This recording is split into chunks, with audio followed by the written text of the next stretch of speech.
Pilipinas, Luzon, Visayas at Mindanao, magandang araw po sa inyo. Ito na, ka-coffee. O may init-init ka-coffee ito eh. Exciting ito eh.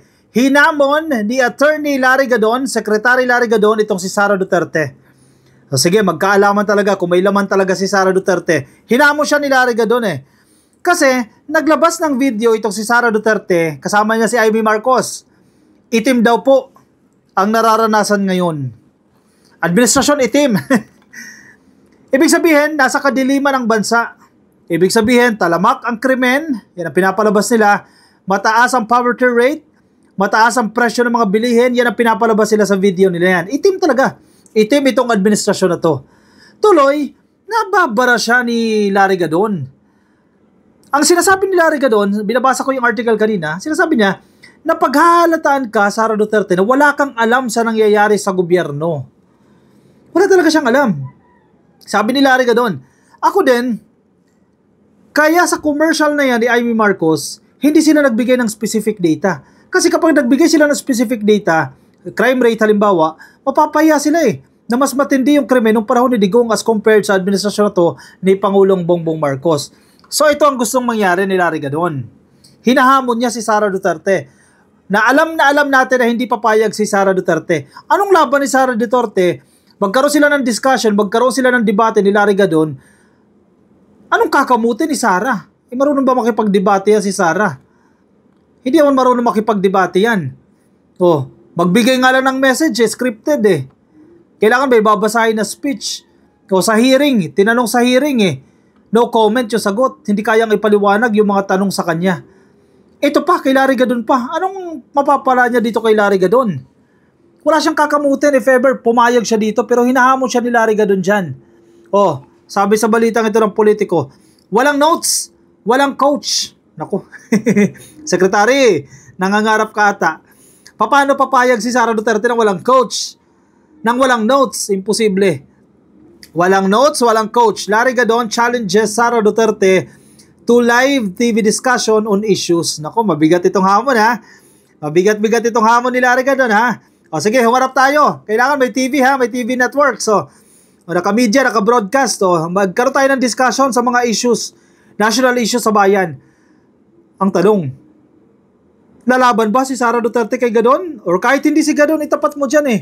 Sige, kasi si Gadon, bihasa na yan. Sige, baka na ma-intimidate kay Gadon dahil malakas ang boses. Sabihin nila, baka nagbumura. Sige, kahit kanino pa, kahit sino pang iharap ninyo, hindi papalagyan si Sara Duterte. Walang kakamutin niya si Sara Duterte sa debate. Anyway, pag-usapan natin ito.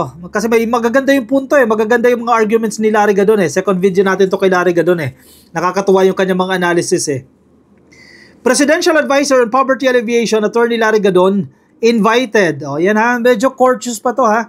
Medyo respectful pa ito. Invited, hindi required ha. Invited Vice President Sara Duterte to a televised discussion on national concerns following the release of the itim video claiming that the country is in dire situation. Itong mahirap sa kanila. Grupo ni Sara, Amy Marcos, kahol kayo ng kahol. Sinasabi ninyo, bagsak ang Pilipinas. In dire situation. Madilim ang Pilipinas. Ayaw nyo namang i-elaborate. Ayaw nyo ipaliwanag. Paano mo nasabi na nasa kadiliman ng Pilipinas? Anong alam nyo sa nangyayari sa Pilipinas? Anong patunay ninyo? Do you have any proof na magsasabi nasa kadiliman ng Pilipinas para i-highlight ninyo sa political ads ninyo na nasa kadiliman ng Pilipinas? Di ba wala? Ipaliwanag nyo. Ang mga DDS, ang problema sa mga DDS, maniniwala, naku si Sara Duterte ang nagsabi Hindi naman lahat kasi iba ayaw maniwala kay Amy Marcos. Ipaliwanag ninyo. Pag tinanong kayo, paano nyo nasabi na nasa kadiliman ng Pilipinas? Please explain. Please justify. Ano yung proof ninyo na bakit nasa kadiliman tayo?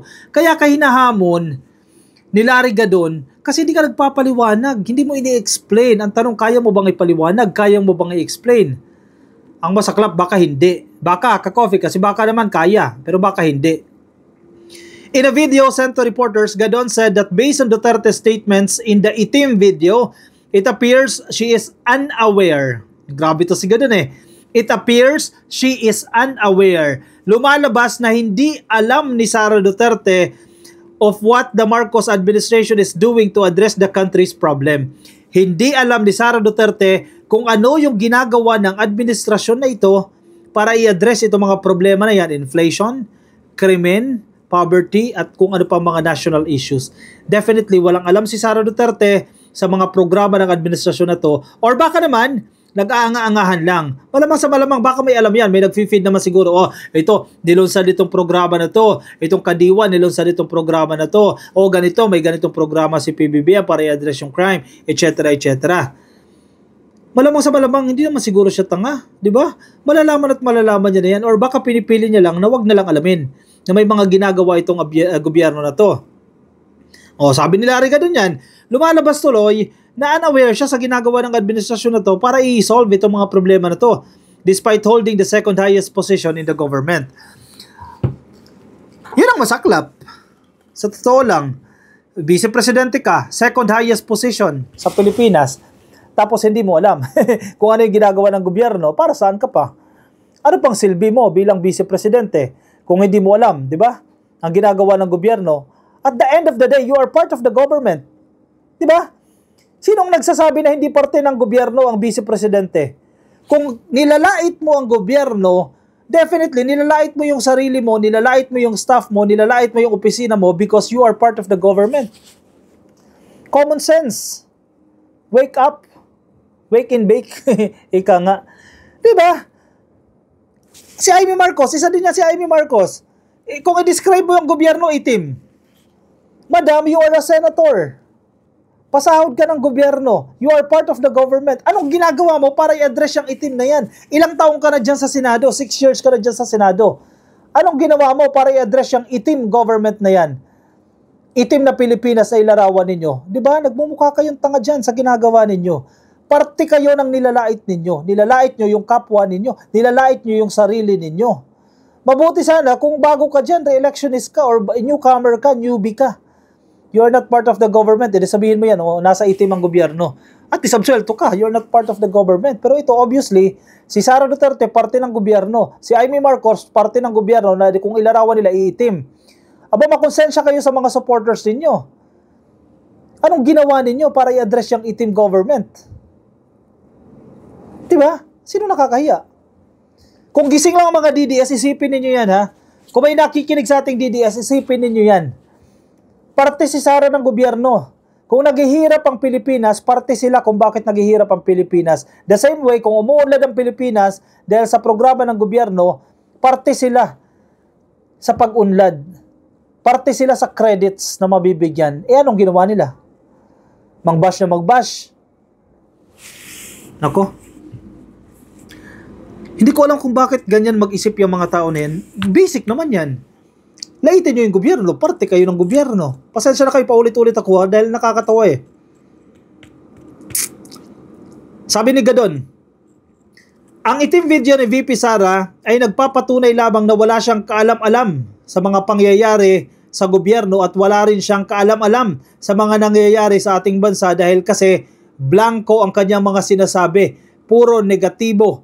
Hindi niya nakikita yung lahat ng mga accomplishments ng gobyerno at yan ang katakataka sapagkat bilang Vice Presidente, siya ang pangalawang pinakamataas na opisyal ng ating pamahalaan ay dapat ay alam niya ang mga nangyayari sa ating bansa at ang ating mga ginagawa sa gobyerno pero wala eh. Wala siyang alam, sabi ni Gadon. Makes sense. May punto si Gadon dyan. What if? What if ha? Worst case scenario, mawala ang presidente. Let's say nagkasakit ng malubha, incapacity to lead. Siyempre, siya ang tatayo presidente. Next in line eh. Anong alam niya? Di ba dapat, kung nag-OJT siya ngayon, sa pagka-vice presidente, kung gusto niyo talaga mangarap sa magiging presidente, magtrabaho ka na. Kasi preparation mo yan para sa pagiging presidente. Eh, kung mangyari yung circumstance na yan, na incapacity to lead, di ba? Ni PBBM, siya ang tatayo. Anong alam niya? Eh, wala siyang alam sa ginagawa ng gobyerno. Yun ang pinupunto ni Gadon dyan. Paano niya pamamahalaan ng Pilipinas na wala siyang alam, hindi niya alam kung ano yung ginagawa ng gobyerno? Diyos mio, Marimar. Diba? Nakakatawa siya dyan. Bumalik sa kanila yung advertisement sila ng itim. Ang pangit kasi ng script. Bumalik sa kanila yan. Nilait nila yung sarili nila sa ginawa nilang yan. Kaya iniimbita ko siya sa isang usapan sa telebisyon. Hindi naman talaga debate. Gusto ko lang magkaroon kami ng paliwanagan. Sabi ni Gadon. Hindi man pala debate eh. Patusin nyo na. Mga DDS, itag nyo na ang nanay ninyo. Itag nyo na si Sara Duterte. Explanation lang ito. Explainer lang ito. Hinahamon siya ni Gadon. Hindi pala hinahamon. Sorry for the term. Iniimbita. Para courteous pa rin. Iniimbita siya ni Gadon. Umupo kayo, sit down discussion. Para at least maipaalam sa kanya, ma'am, these are the programs of the government to address poverty, to address the crime rates, etc. etc.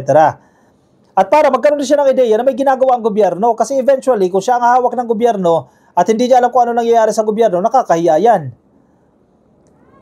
Diba? Common sense. Isama na si Amy Marcos. Gadon invited Duterte to a televised discussion. Sana live. Sana live yan, para walang edit, walang cut. Televised discussion ito. Sige, kahit sa SMNI nyo nagawin yan, kaso walang prangkisa. Sige, kahit sa TV5 para mas fair. Kasi ayaw nyo sa ABS bias, sa GMA ayaw nyo rin. Sige, sa TV5 o sa PTV, hindi naman pwede dahil government. Sige, kayo na pumili kung saan television network yan. Iniimbitahan po ni Gadon si Duterte sa isang televised discussion alas 10 po ng umaga on April 23 or 24. Kailan yan? Anong araw yun? April 23 or 24. May petsa no? Kaya para malinaw, ang April 23, Miyerkules po yan. 24, Webes. Miyerkules, Webes. 2 days yan. Baka sabihin kasi hindi available. Sige, pili ka na dyan. April 23 or 24 or to choose another date if she is unavailable in those days. Pwede ka pang pumili, ma'am. Kung saan mo gusto. Doon ay mag-uusap at magpapalitan kami ng kuro-kuro kung ano po ang kanyang nasa isip, kung bakit niya nasabi na yung nasa itim video ay doon ay aking ipaliliwanag ang mga ginagawa ng gobyerno at ng administrasyon, sabi ni PBBM. In fairness, may punto si Gadon dyan. Sige, explain niya lang. Huwag kang matakot, sabi ni Gadon.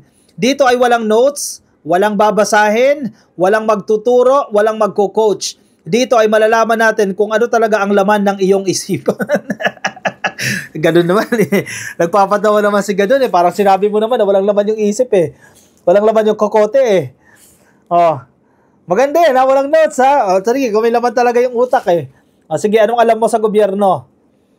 Maganda walang notes, walang coach, walang mag-aabot sa kanya ng script o ng spill. Maganda to Ang problema, papakagating kaya ni Sara yan? I doubt. He is hoping to get a positive response from Duterte para magkaalaman tayo kung sino ang may nalalaman sa pangyayari sa gobyerno at sa ating bansa. Mag-uusap tayo tungkol sa gobyerno, sa administrasyon, sa ekonomiya, sa peace and order, healthcare issues, lahat yan. Yung mga budget, pag-uusapan natin para malaman natin kung hanggang saan ang pwede mong maibigay na impormasyon sa ating mga kababayan na katotohanan, katotohanan lamang, hindi propaganda. Sabi ni Gadon. Ayos na. Matindi rin si Gadon bumira tag nyo na si Sara Duterte. Hinahamon siya ni Gadon Harapan Televise walang edit. Sana live yan ka-coffee. April 23, 24, alas 10 ng umaga. Walang network nga lang. Hindi pa sinabi kung saan yan. Kumagat kaya si Sara Duterte? Obviously, definitely, hindi. Hindi ang kakagat. Kasi alam niya, mapapahiya siya. Alam niya, walang baon. Alam niya, hindi siya makakasagot. Alam niya, wala siyang isasagot. Sa debate na yan, or discussion, wag natin gamitin yung term na debate, sa discussion na yan, kasama si Attorney Larry Gadon. Isama na si Amy Marcos. Ano yung batayan ninyo? Give us the details. Give us the data. Paano nyo nasabi na madilim itong administrasyon? Na madilim itong gobyerno, madilim itong Pilipinas? Para may batayan kayo. Hindi puro kayo claims na ganyan. Mabilis lang naman magbintang Anong proof ninyo? May datos ba kayo? Ipakita ninyo yung datos ninyo. Yan ang hinahanap dito ni Larry Gadon. Diba? Magkaalaman na kung sino talaga yung nagsasabi ng totoo. Sino yung may laman? Sino yung may talino? Sino yung walang laman? Diba? Bobelya ang term nila dyan. Diba? Sige, kumagat kaya yan? Hindi ako naniniwalang kakagat. Definitely, hindi niya isusubo yung sarili niya dito kay Larry Gadon. Pero maganda itong hamon na to ni Larry Gadon. Pero hanggang pangarap lang yan, sir. Pangarap lang yan ka-coffee na discussion. Definitely, hindi harap si Sara Duterte dyan. Sige. I-komento na lang po ang inyong mga gustong sabihin. I-comment nyo na dyan. Libre naman yan sa comment section sa Facebook and YouTube. Nasa TikTok din. Yung mga nasa Facebook, di pa po kayo naka-follow. Ayan para maging ka-coffee follower na rin po kayo. I-click nyo na po yung follow dyan sa taas. Yan, follow, YouTube, subscribe, TikTok, subscribe na rin po kayo. Magpapaalam muna ako sa inyo ka-coffee. May mga nagtatanong sa atin kung hindi na raw ba tayo nagla-live. Pansamantala muna ka-coffee, hindi muna tayo nagla-live. Kasi noon, alas 10 ng gabi, everyday, nagla-live tayo. Ngayon, hindi muna. Naka-premiere muna tayo ka-coffee dahil may inaayos po tayong system. O siya, ka-coffee. See you, ka-coffee, in my next video. Maraming salamat po sa mga sumama. Ingat po kayo. Bye-bye.